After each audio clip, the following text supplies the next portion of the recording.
Welcome to Losing a Child, Always Andy's Mom. On this podcast, we journey through the devastating experience of the death of a child. Grief is seldom discussed openly in our culture, and the death of a child makes people feel even more uncomfortable. We approach the topic openly and honestly, speaking to people who have lost loved ones and experts who help care for them. Whether you are a parent experiencing loss or someone who wants to support another going through this tragedy, this podcast strives to offer hope and help.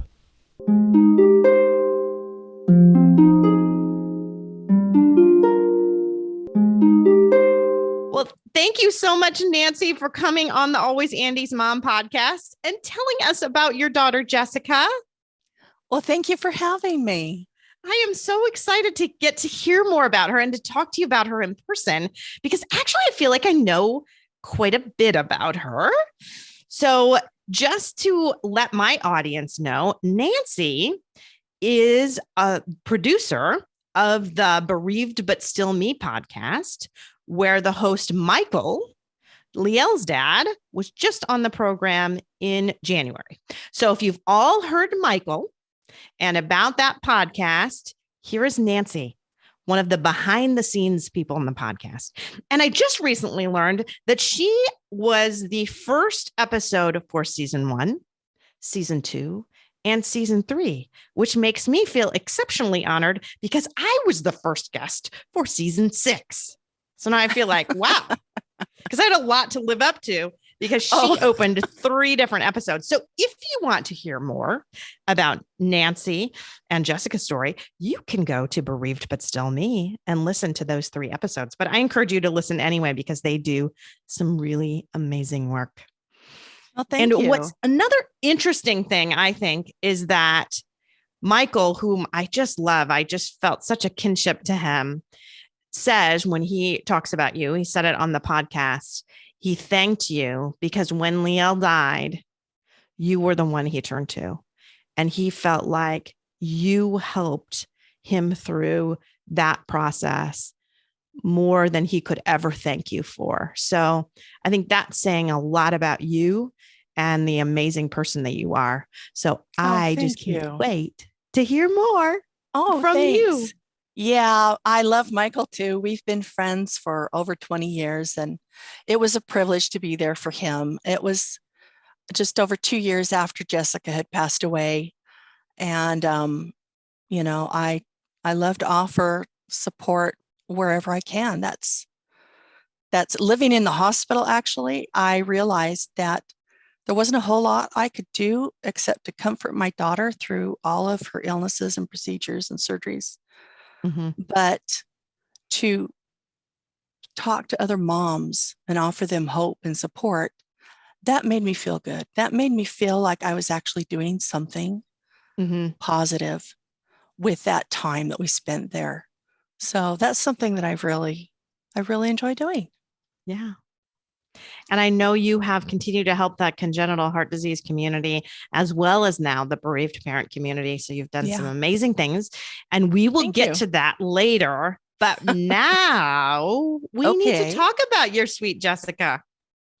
Yeah. Oh my. So I had a 2-year-old. My husband was in school full time, working 2 or 3 jobs. We had no insurance, and Miss Jessica was diagnosed at 2 weeks old with congestive heart failure. She almost didn't make it through the night. And all of a sudden they were telling me if she doesn't have surgery tonight, she could die. Yeah. And then all these things were wrong. We had no idea. I couldn't even grasp what they were telling me. And I knew she was sick. I'd taken her in several times. And finally, somebody figured that out. But she didn't have a direct connection between her heart and lungs. That's kind of important. Yes. So she had total of 9 heart defects, not just in the heart, but also the pulmonary arteries and blood vessels and such. So it's a big, long, complicated thing. And, but then they came and told us at 1:00 in the morning, go home, get some sleep. We're not doing surgery tonight. We're like, but you said she could die. Oh, she developed all of these collaterals, blood vessels. And it's amazing what they can do. Because, you say there's no direct connection, but there ends up being connections, right? There is a connection. Mm-hmm, right. And before mm-hmm. she even needed her lungs, her Yeah, body right. knew to grow these collaterals, but it came off the aorta. So she had a big hole in between the two ventricles. All the blood mixed in there, went up through the aorta, and these blood vessels from the aorta went out to the lungs. So all the oxygenated and unoxygenated blood mixed. So she was really blue. And finally, I'm like, well, why don't you tell me purple is blue? I mean, it's like, Yes, I don't know what I'm looking at. I know. But anyway, yeah, so they ended up not doing surgery until she was 5 months old because she was in congestive heart failure and they wanted her to, lose that extra fluid and get her heart pumping better before they did surgery. And then, you just want to give them the best chance that you can. Every ounce she could. And right. I actually feel like we waited a little bit too long because she had, and it might have happened no matter when we did it, but she had a blood clot break off and go to the brain, in the speech area of the brain, during her first surgery when she was 5 months old. Yeah. So she was having seizures and her right side was weak. Like she tried to reach up to grab a bottle and she just couldn't. So her left side became her strong side. And so from 5 months old. This is back quite a long time ago. This was in say 1988. I know. A long time ago. Yes. Long before they. I have to tell you, I was in middle school at that point. So this is a long time ago. I couldn't be your mother. The heart surgeries and things are much more advanced. I mean, they developed even by the time I got to medical school. And then since I've been in medical school, it's continued to get better and better and better. So, we do have to take all this with a little bit of grain of salt that this was a different time than we're in right now. It was a different time. However, it's still the same surgery. It's still the same surgery.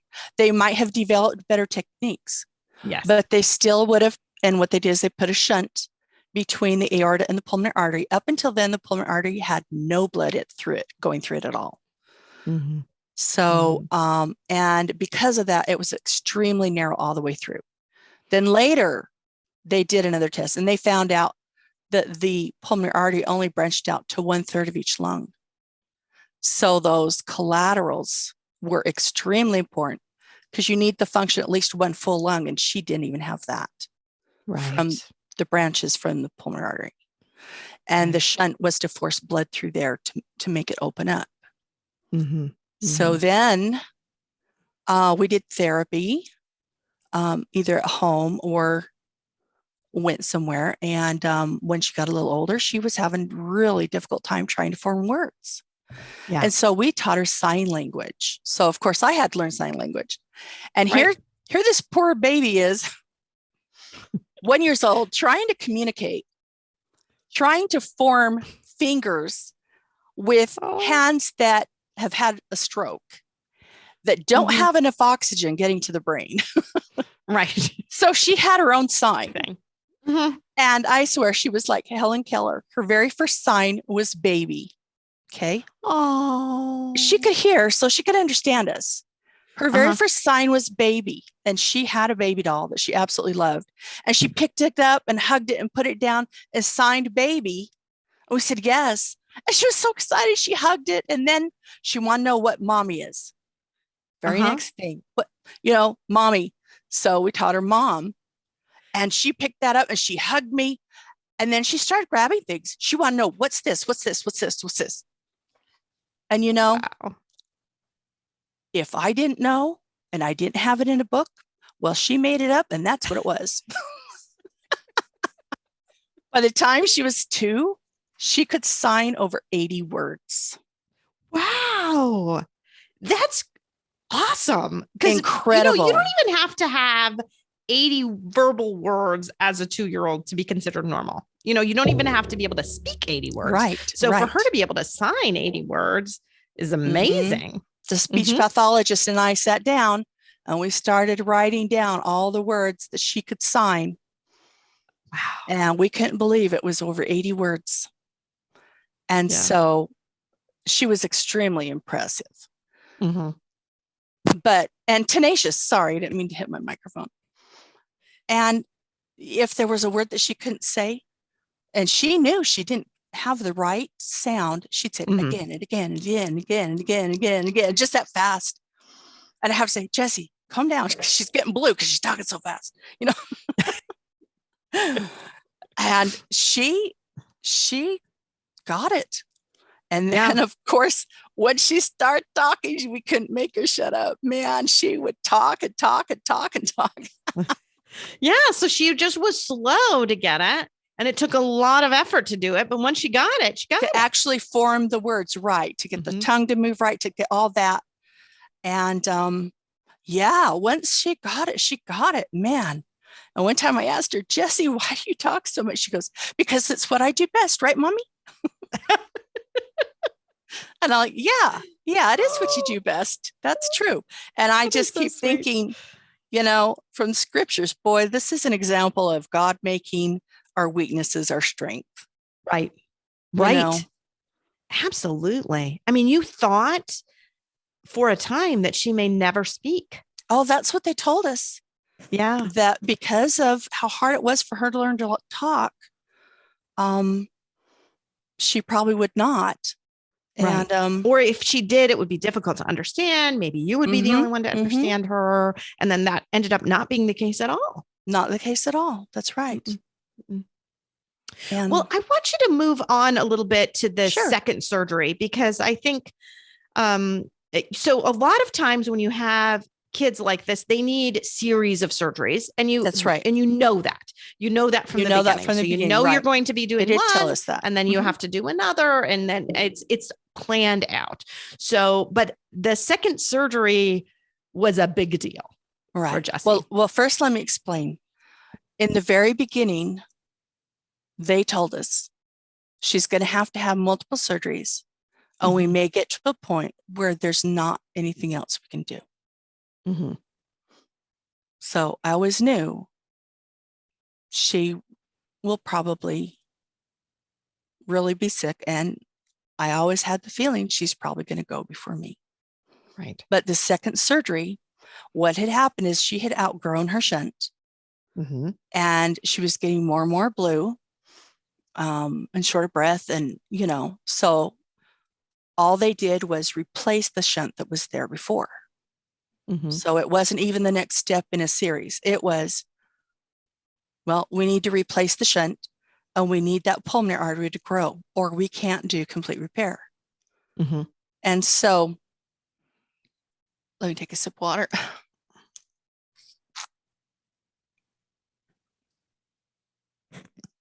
And so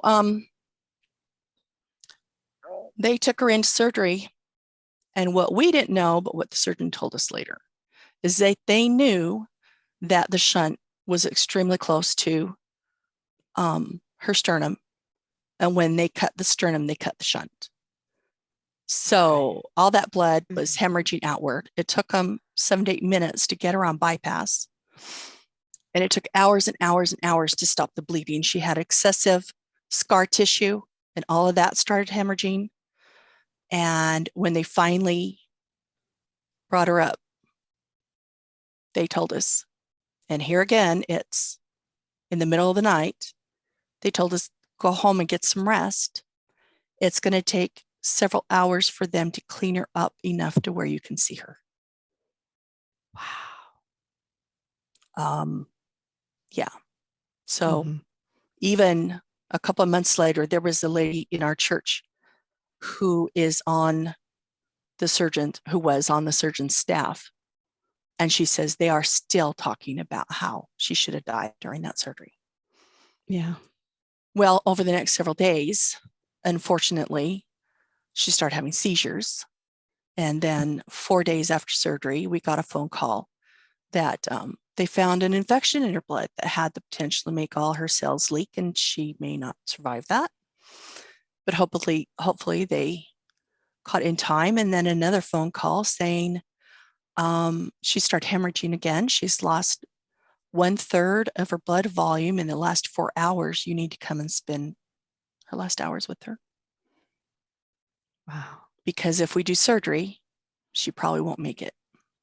Mm-hmm. So we went to the hospital fully expecting to say goodbye. Our bishop from our church came and talked to us and prayed with us. And we knew we would tell her if we felt like we were supposed to, or if they took her into surgery. And the surgeon just said, something's not right. We're not going to take her in for surgery. We have an OR waiting. We're doing blood tests every 15 minutes. But her blood count is fine. And he couldn't figure that out because of all the blood she had lost. Right. And I should say that before we went to the hospital, we prayed, thy will be done, fully expecting for her to die. And when both of us got to the point where we could just say, thy will be done, she turned the corner and she quit hemorrhaging all on her own. And Wow. the surgeon, it took several hours for that to happen. It just slowed down. The output just slowed down to where it was normal. And the surgeon said, a power far greater than ours saved your daughter today. We did nothing. We just stood around and watched a miracle. And that's just amazing. That was incredible. Well, it took over a week for her to be able to come off the ventilator. Mm-hmm.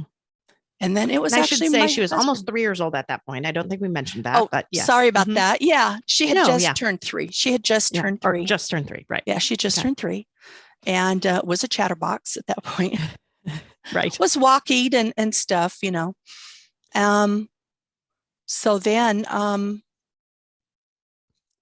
where was I? Back to when she came so you're off taking the her off ventilator. the ventilator. Taken off the ventilator. It was actually my husband that noticed. He says, she's blind. We had been in the hospital visiting her, and we came home, and he says, she's blind. I'm like, no, she's not. Wait a minute. Is she? We had, the nurse had taken 2 Polaroid pictures of her, and one, she was looking right at the camera. Well, actually, she had given me the camera, and I just kind of remembered having to follow her eyes to take the picture to where she was looking at the camera. Oh my gosh, you're right. So they had specialist neuro-ophthalmologists come in, and sure enough, by the way, she'd had another stroke that had affected 4 new areas of the brain, and 2 were in the back that control the vision. And they didn't believe she would, because the damage was so bad, apparently, that she would ever regain her eyesight. And I thought, well, you know what? I've been able to help her with all of her other problems and being developmentally delayed and everything. We got this. I was just worried about her emotionally, being able to handle being blind. And every day we would walk in and not say anything, and she would start to panic because she didn't know who was coming into the room until we said Jessie, and then she knew it was us. And the day I finally got to hold her, she had tried to throw her hand away and almost jumped out of the bed trying to get away from her hand when she put it up to her mouth. And I don't know what she saw. Maybe she saw a monster. I don't know. But she was terrified of it. And I was holding her, and she just was inconsolable. And I thought, up to this point, no matter what we went through, I could always console her. She always took comfort in me. And so I thought, gosh, here is this poor little girl who's being held by someone who smells like mommy, who sounds like mommy, who feels like mommy. but looks like a monster. Mm-hmm. It just killed me. So I wrenched my back trying to help her. And I was so upset. And my husband had to work. So I went home and I had a prayer. And I told God, I said, I have done everything you've asked me to do. I've given up everything for this child, and I will continue to do this. And I've walked the halls in the hospital. I've done therapy with her, and I will take care of her blind as long as you allow her to be with me. All I ask is for her to be comforted. Mm-hmm. And I had this peaceful feeling just wash over me, peace and love and comfort. And I just enjoyed it for a while. And then I got up and I called the hospital. And they said, she's just calmed down in the last 10 minutes. She's doing really well. And later on, I called and, she's eating. And I'm like, she's eating. Wow. Yeah, she hasn't been upset since you called before. And later in the middle of the night, I called.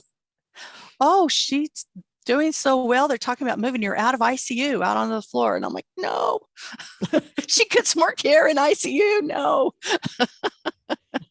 Oh, no, it's a good thing they tell me. And I'm like, well, yeah, that means she's doing better, but she needs that care when I'm not there.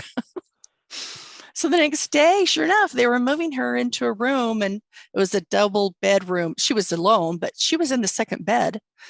And my husband and I walk in. She turns around and she cries out, "Mama." And I ran to her and picked her up, and we both just cried. She could see me from across the room. She could recognize me. And I thought, for the first all time. I asked is that she be comforted. Mm-hmm. So you got miracle number 2. Well, that was probably 102. Well, probably so. But major. Right. In In a a short amount of period of time, right? In one hospitalization. Absolutely. And, after she had stopped hemorrhaging and she was stable, the thought occurred to me, who knew it was God's will that she would live? I assumed his will would be that she would die. Mm-hmm. And God knew that in our hearts that that's what we meant, that if it's her time to go, and every time I thought I'm going to have to pick out a small casket tomorrow, the anxiety would go through the roof. And I think, no, I can't think about that. Just one moment at a time. Right.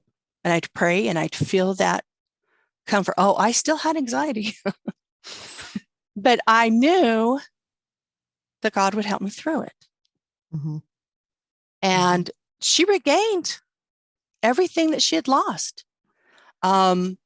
She had to relearn how to sit up. She had to relearn how to crawl. She had to relearn how to walk. She had to relearn how to all kinds of things. And her eyesight wasn't perfect. She still had a hard time tracking things and stuff, but her eyesight came back. And she did need glasses, but heck, That's okay. Even with a 3-year-old, we can deal with glasses better than being blind. I mean, I had even called the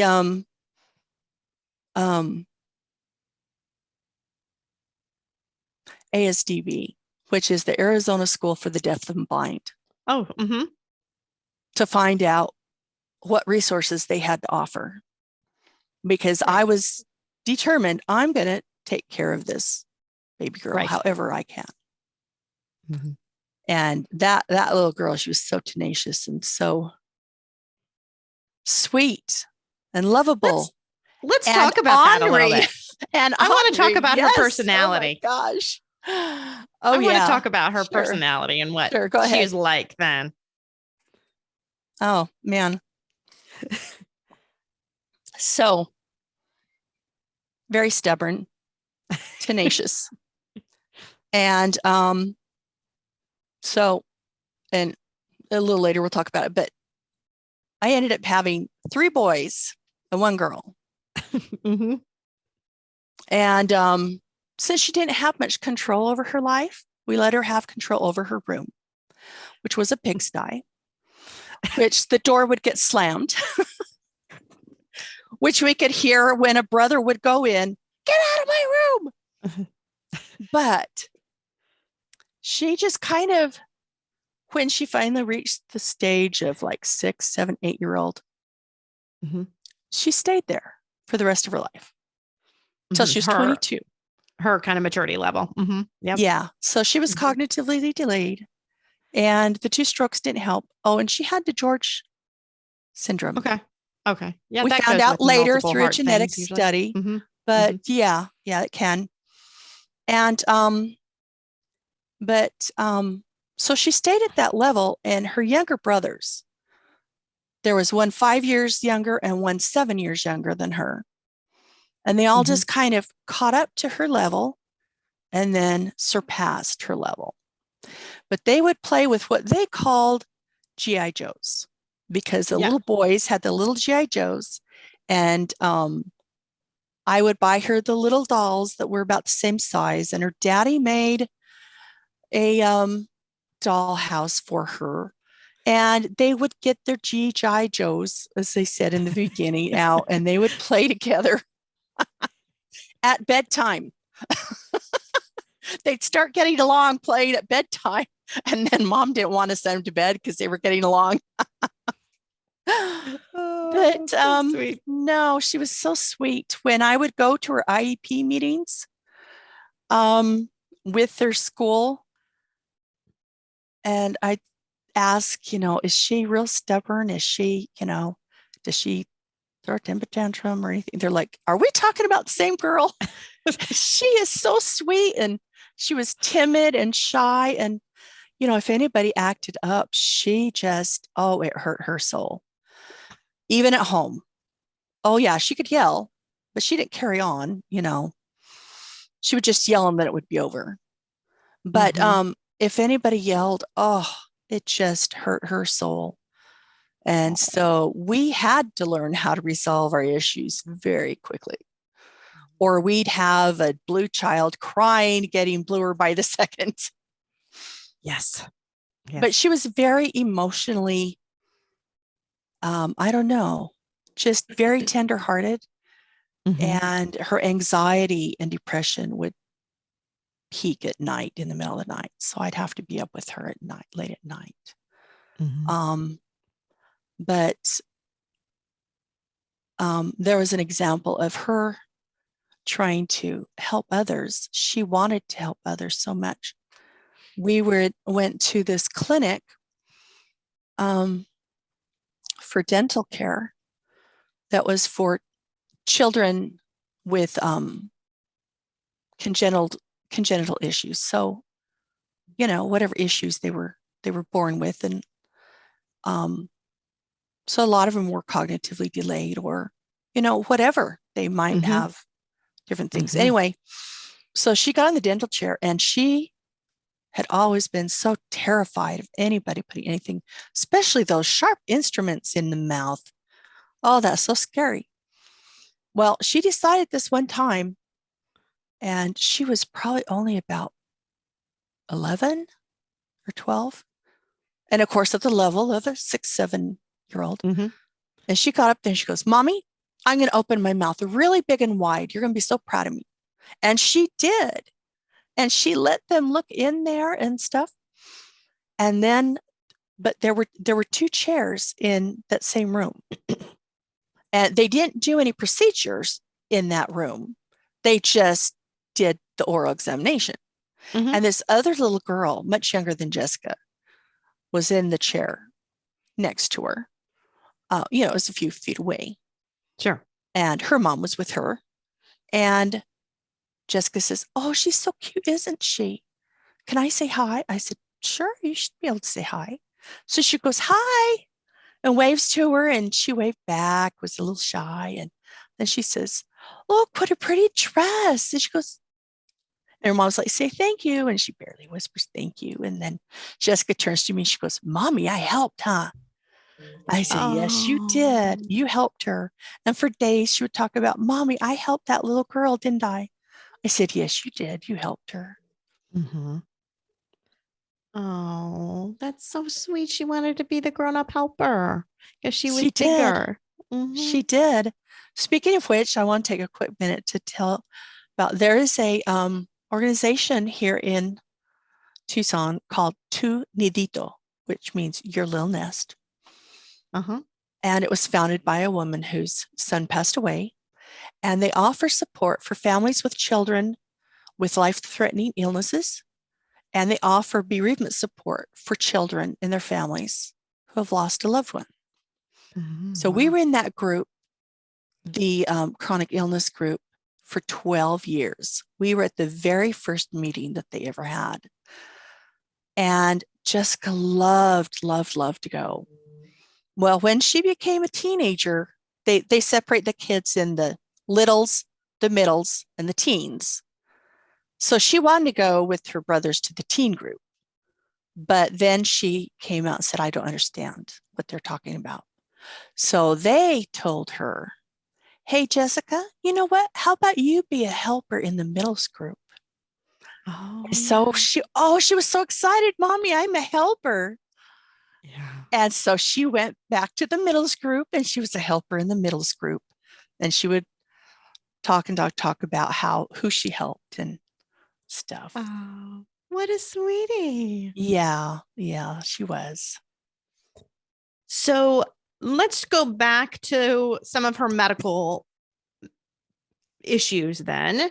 So I know over time, we have talked earlier about the fact that she ended up needing to be on oxygen and she needed a wheelchair just because things were just too difficult for her to be able to, breathe and walk at the same time and do Right, that kind right. of She stuff. couldn't get So, enough blood to her lungs. mhm, mhm, And so, yeah, that was a difficult thing. So she was in a motorized wheelchair and on oxygen all the time. And um, so at home, we had a long tubing so she could walk around the house and mhm. a concentrator. And she'd take off walking and not even care where the tubing went. It would get caught and she'd yell for somebody to come and help her. Because if she walked all the way back, look at all that energy she would be expending, right? I can't walk all that way back. So, and if Come somebody didn't unstick come me. running right away, sometimes she'd just throw the oxygen down and keep on going. And so one time I said, Jessie, most of my appliances, when they come unplugged, they stop working, but you don't. You just keep walking. She just laughed. Oh, Mommy. I mean, we joked about a lot of that. But yeah, we'd have to integral oxygen. She heard probably, Jessie, sit down. You're getting blue. More times than you could count by her brothers, by her dad, by her mom, by anyone who would Mhm. know her. But I love that she just had the little spirit that it didn't matter to her. She No, just would just go. well, Mhm, we always had big birthday parties. We never mhm. knew when was going to be her last one. Right. So we'd invite everybody from Tunidito, from our church, from her school, from just neighbors. And it's so funny because this one friend of mine said that he was standing there talking to Jessica, and she was standing and she was talking and talking. And he later told his wife, he goes, she was turning all different colors of purple. I didn't know what to do. And I said, tell him to tell her, sit down, Jessie, and rest. You're getting blue. Funny. So, Yeah. now I want you to talk about the silly socks because we talked a little bit about being in a support group and this is a different Yeah. kind of support group and I think the silly socks is pretty cool. Yeah. So back in, I believe it was year 2000, Mhm. we could finally afford the internet. Yay. And a computer that could handle the internet. Yay. So, and I had my qualms about internet, And then one of my sisters told me, I bet you could find a support group. I'm like, Mhm. ooh, yay, internet. Right. And so I found a group and they were a worldwide support group. They no longer exist, but They were extremely important to me. Mm-hmm. And it was a listserv, and however you say, Listserv. emails would come through. And so I just kind of was reading about other people for a while before I introduced our story. Mm-hmm. Now, our story, which actually we haven't touched on yet, but real quick, Jessica had 5 heart surgeries. So number 3, 4, and 5 were all within 3 years' time. And I had 2 babies during that time and was on bed rest each time. So yay, don't know what we were doing. But after her second surgery, we were told that she would not ever be able to have complete repair because those pulmonary arteries had not grown at all and were referred to as spaghetti. That's how small they were. And she'd had all these collaterals. But anyway, so surgery number 5 was to take down a conduit that they had put between the pulmonary artery and right ventricle, which she had never had before. But they had to take it down. And so, because it was pulling blood from the lungs into the right ventricle. Right. It was working backwards in the blood. It was working backwards. Absolutely. Yeah. So she did not get back to where she was before they'd put the conduit in. And at that point, she had to be put on oxygen 24/7. But anyway, so we knew she was not going to survive. We knew they actually told us that she could die because of she'd get an infection and her heart wouldn't be able to handle it. Or she would get too blue to survive. And most kids living off shunts like she did don't survive past their mid-teens. And she was 6 at the time, so maybe 10 years. But most kids weren't as sick as she was or hadn't gone through as much as she had. So, it was a devastating blow. So anyway, I found this support group and I thought, we've been through strokes, we've been through collapsed lungs, we've been through all these different things, all these surgeries, I could probably help other people. Right. But I could help a lot of other people.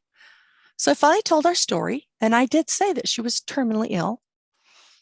And she was getting much more blue, and we were hoping that she would survive till Christmas. I believe this was in the summer. Yeah. That I had finally written. And oh my gosh, all the love and support to start coming. People even wanted an address and they started sending things. Well, it was a tradition on that group to have Christmas socks, to wear Christmas socks in support of someone. And Jessica received a pair of Christmas socks and a card from the very first recipient of Christmas socks, who happened to live in Phoenix. So not that far away from us. Yes. And I actually got to meet them in person one time, but I digress. So she was just getting all these gifts and everything. And I was getting all these amazing emails. And it was just so awesome. And we had a wonderful Christmas. Quite a bit of family came to town. And so it was just really awesome. So then after that, people started saying, okay, what kind of socks do we wear now? Valentine's socks, Easter socks, and then it turned into silly socks. So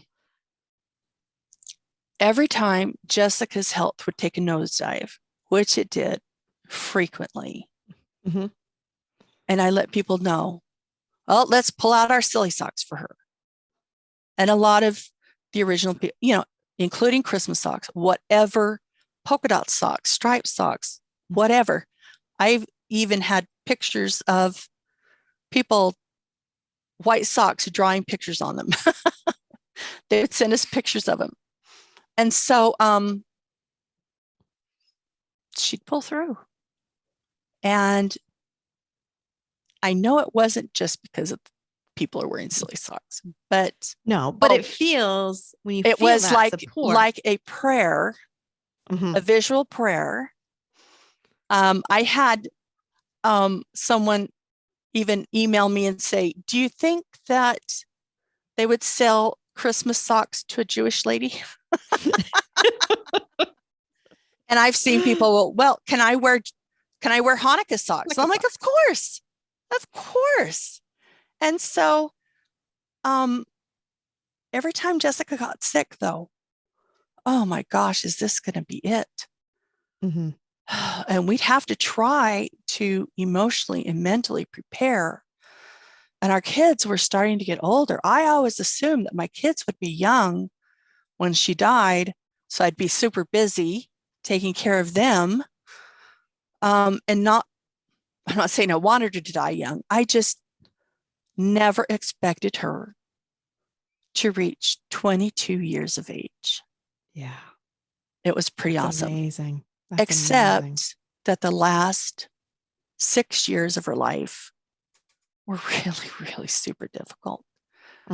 You had mentioned when we were talking before about someone whose child had lung bleeds. She had lung bleeds. She started coughing up blood. That terrified her. Yeah. And you could hear her crying, I'm not ready to die, choking on the blood she was coughing up. And her little brothers would run and hide in the bedroom or out in the family room because they were terrified. Well, here comes another major miracle that you didn't even know about.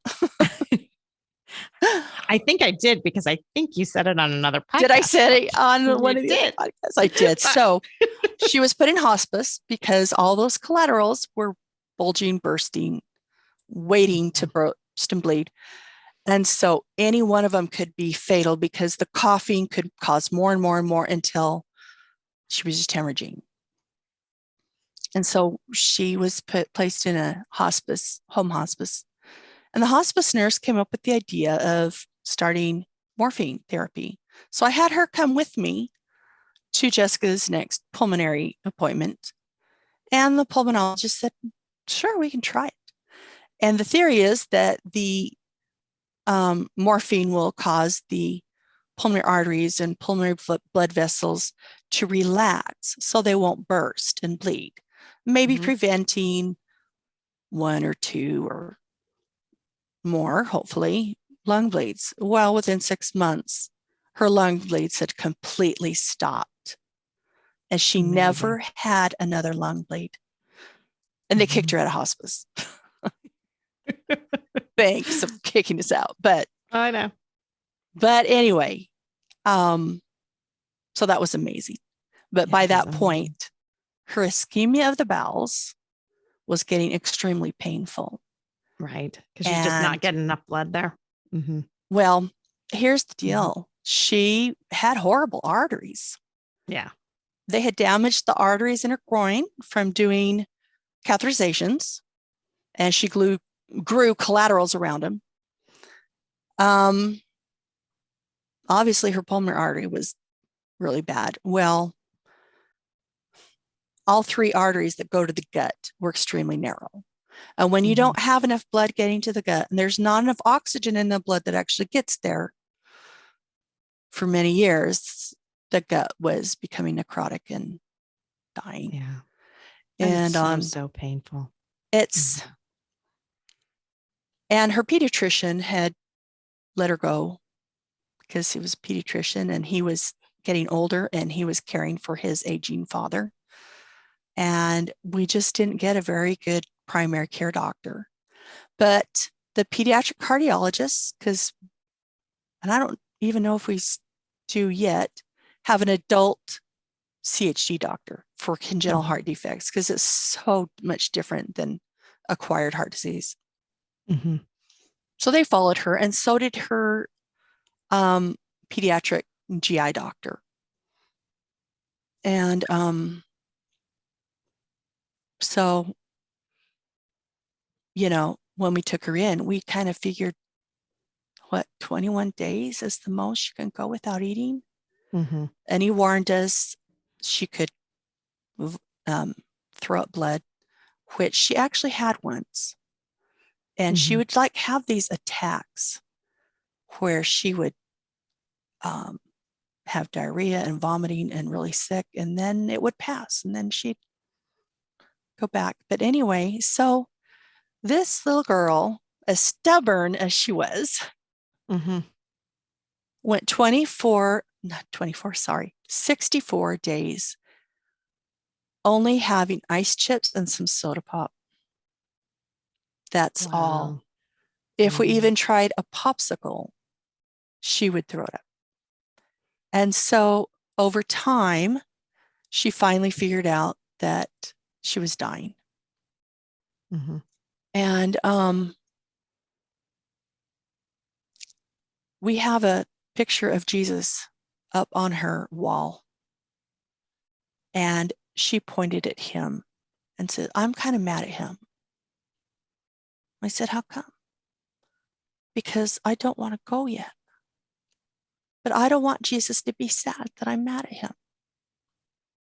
And I said, "Sweetie, he's a big boy." She laughed at that. He can handle that. It's okay that you're kind of upset at him. Yeah. I kind of am too. But you are suffering. "No, Mommy, I'm okay. I want to stay here with you." So we had the talk, because I thought, I hope she's not hanging on just because she thinks, Mommy can't survive without me, right? So we had the talk of, if you see the light, you need to go to the light. And we even had a therapist that was coming to our home come and answer some questions. And she's like, "But I don't know how to go to the light." And the therapist said, "Well, if the light is on your right, then you turn right. If it's on your left, then turn left. And if it's right in front of you, just go forward." And she's like, "Oh, okay." It was just that easy. But she would just say, "I'm okay." Yeah. And so I don't know how much you want me to go into this. You know what? I'd love for you to tell that story of what her dad said to her about the mansions in heaven. You know, it was really hard to watch her suffering so much. However, she had this peace about her that I feel that God was comforting her. And angels were ministering with her. And we had so many precious moments. And so one time, Daddy was sitting on the side of her bed, and I was nearby. And he goes, "Jessie, Heavenly Father's building a mansion in heaven for you." Without missing a beat, she says, "Can I have a palace instead?" And we both laughed, and we said, "Of course you can have a palace instead." So then she went about talking about how she was going to decorate her palace, and how, "Mommy, I'm going to have a pink room in there for you because I know it's your favorite color. And you can come see me when you go to heaven." I said, "Oh, I'll be there every day." Yes, you will. I'll be there every day. And so I also told her, and we just real quick, I've got to mention my nephew. He, my sister's son, passed away 2 years before Jessica did. So it was like every 2 years, something major happened. In 2004, Jessica had lung bleeds. 2006, Marcus was diagnosed with brain cancer. In 2008, Marcus passed away. And in 2010, Jessica passed away. And we told her, Marcus will be there for you. Yeah. Do we have time for me to tell a little story about Marcus? Sure. Okay. So when Marcus passed away, we couldn't travel up to Utah. Jessica hadn't been able to travel for years. But so we had our own little memorial here outside, and it kind of went okay. But anyway, Jessica just would cry every night. I can't believe Marcus died. And she'd wake up and realize Marcus died. And she knew what that meant. Because we've talked about our belief about life after death ever since the kids were little. It's part of our faith. And she just was so sad. Well, one morning she woke up and she was so excited, so happy. And I'm like, well, good morning, beautiful, like I always said. And she goes, yeah. Mommy, Marcus took me to Disneyland in my dreams last night. Oh, he did. Yeah, he took me to Disneyland.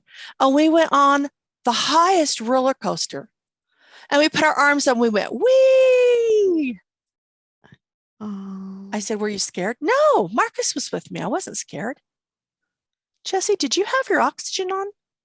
No, I didn't need it. And I said, did you have your wheelchair when you're walking? No, I walked. I didn't need it. I didn't need my glasses either. And every night after that, he took her to Disneyland.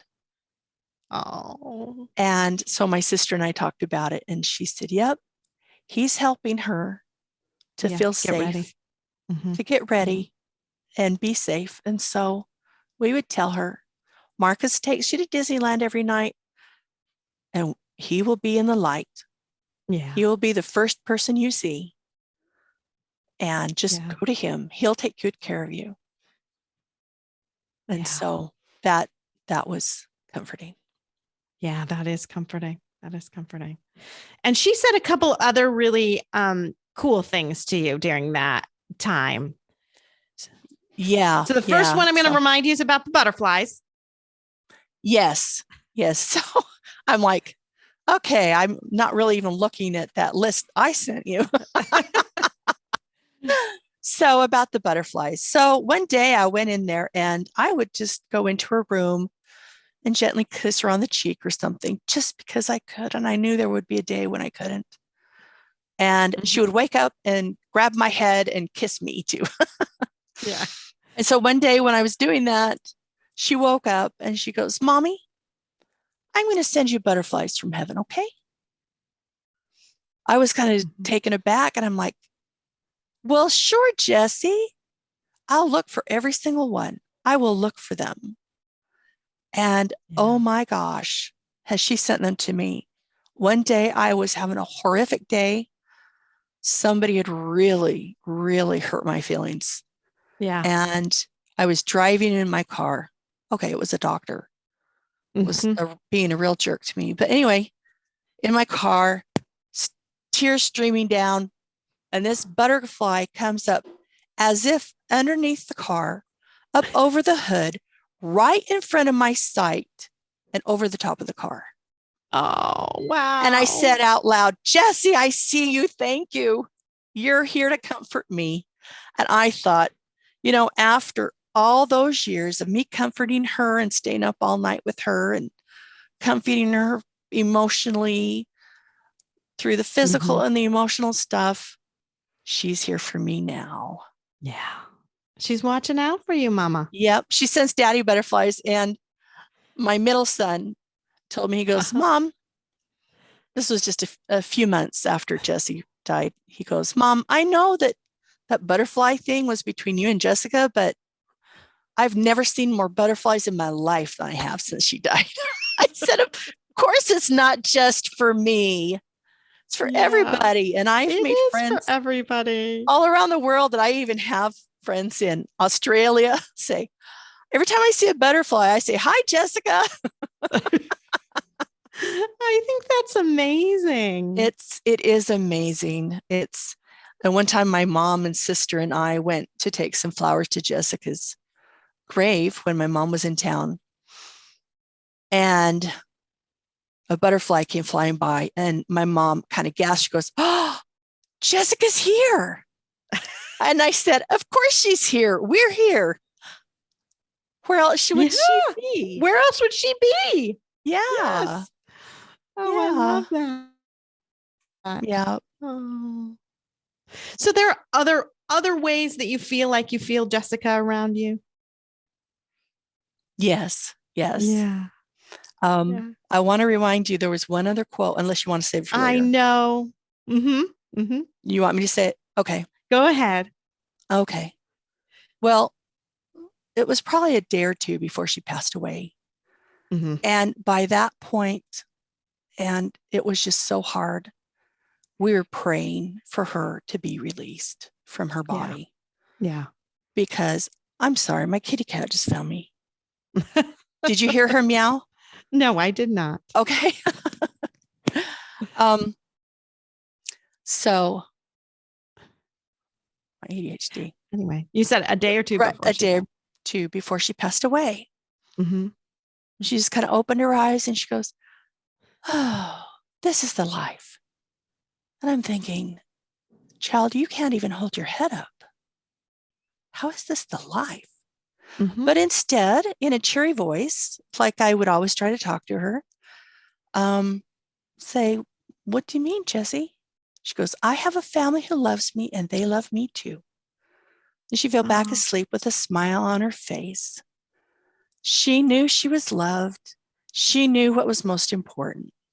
And we have that on her headstone. This is the life. I have a family who loves me and they love me too. And I love them too. Yeah. And I love them too. Oh, I love that. So, oh yeah, that's just, she was so wise in so many ways. So how do you kind of help spread that now? Because I know you've said she had a lot to teach the world during her life, and she's still teaching the world, but now she's teaching the world through you. So let's talk about that a little bit, about what you are doing now. Okay. Well, actually, before it was through me, because she wasn't on the internet. It was Mommy. Right. Well, that's true. But locally, all the therapists, all the doctors, everybody that she saw, everybody commented on the love and that they felt, and happiness and joyous. And even my dad real quick would say, I keep saying real quick, sorry. Even my dad would say, "I don't know anybody who has as difficult a life as Jessica, nor do I know anyone who loves life more than Jessica." Right. Yeah. That's awesome. So I, as you had mentioned, am on the podcast. You said behind the scenes. Well, I was in front of the scenes 3 times. Right. I know. I'm joking. Yes. And I still keep in touch with a lot of the heart community, the bereaved community.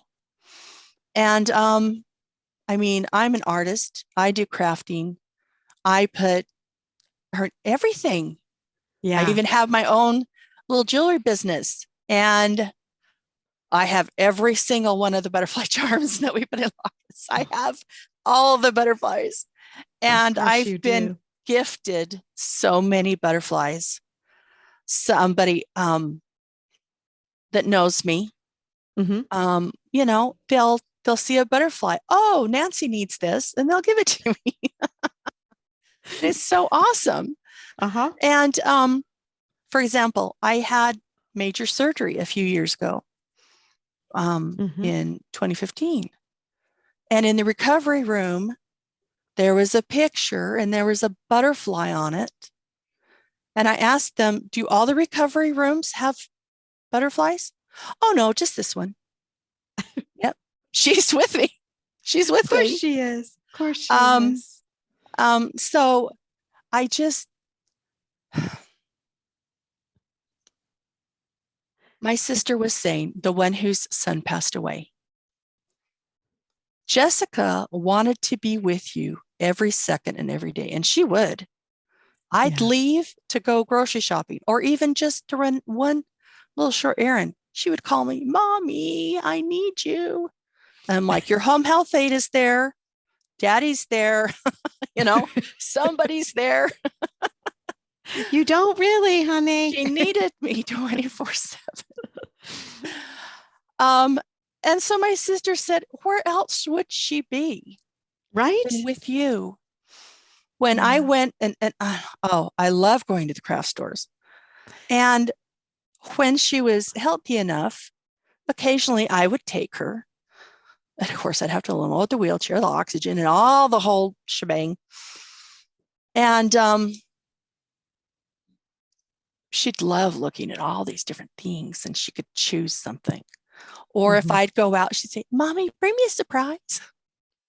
She couldn't run and play. She couldn't ride a bike. She couldn't even swing on the swings very high or for very long. Right. She couldn't do all these things that her brothers and all her friends could do. So I'd bring her a little surprise. I found recently a whole bunch of surprises. Did you? I did. And so I have for anyone watching them. the video portion, contact Nancy. You can see her craft room behind her and all of the amazingness behind her that she helps create. She thought it was too cluttery for the screen, but extremely cluttered. I love it. I love to see it. Thank you. Thank you so much. Yeah, I mean, she loved pink and yellow. For those watching the video, here's a butterfly. Oh, yes. I have beautiful almost all the butterfly paper craft punches ever made. I just love that because it's really a part of your healing, isn't it? It really has been something that has helped you. Here's another one. And she always loved hearts. And this has a bunch of hearts. And this is a little girl holding a heart. Yeah. And we had so much in common. She was my mini me. Yes. And we would do little crafts together. And Carl, my husband, took a couple of pictures of us. And I'd go to a scrapbooking retreat every summer. And he would take her and she could stay for a couple of hours. And she would help me with a tape runner. And then after about 10 minutes, she was done and play her Game Boy. But she wanted to be with Mommy. Oh, of course. Well, thank you so much for sharing Jessie with us today. I just love learning about her and what you've done now since. She's just really an inspiring little girl. Yeah, well, thank you. Thank you. And it has been very healing to be the producer and a guest and the graphic artist for the podcast. It's amazing, isn't it? Working with Michael and Anna has been really, really, I don't know, life-saving. I mean, there are times that I get up and I'm in a bad mood and I'm like, oh, I don't want to do a meeting today. But then I talking to him, and Michael, he loves to joke, and I end up in a really good mood. And with Anna, we get a lot of work done. If it weren't for Anna, we probably wouldn't get any work done. But no, it's wonderful. And I want to thank you again for coming on our podcast. Oh, absolutely. We really enjoyed having you. Yeah. And I encourage all of my listeners again, if you haven't gone to Bereaved But Still Me and listen, go ahead and do so. I just think they do just such an amazing job. So theirs is once a month. So not quite as much of a time commitment for a listener as mine every week. And we're only half hour. And they're only a half an hour too. So it's way less of a time commitment than mine. But again, thank you so much, Nancy. And I look forward to working with you guys more and more with your podcast as well. Oh, definitely. And you too. Have us back anytime.